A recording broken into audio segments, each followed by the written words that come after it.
Maletak ustu, etorkizuna puztu goiburuarekin, euskal preso politikoen sakabanaketa politikarekin amaitzeko manifestazioa burutu du Gernika Lumoko sarek. Manifestazioa Merkurio iturritik abiatu zen eta Seber Altube auditorioan eta Merkatu plazan izan zituen geldialdiak. Merkatu plazan bertako adierazpena irakurri zuten Ager Saio eta Josune Olabarriak. Sarek presoen zeniden maletak usteko ordua dela azpimarratu du. Eguneroko bizitza eta politika normalizatzeko sasoia heldu dela eta 30 urtetan indarrean jarraitzen duen sakabanaketa politikak eragiten duen sufrimenduarekin amaitzeko ordua dela.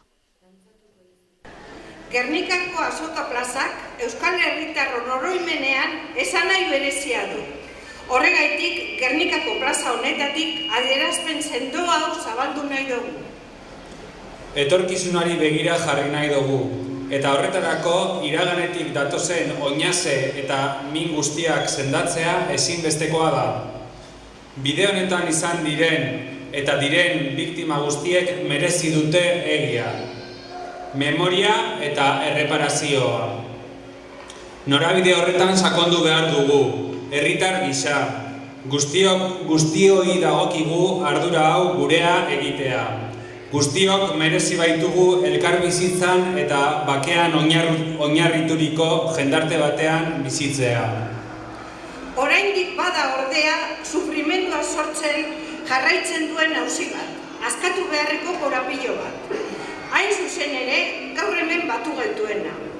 Egun jadanik eta existitzeari utzi dion arren, 282 euskal preso daude euren zendien handik 100 edo 1000 kilometrotara urrunduak.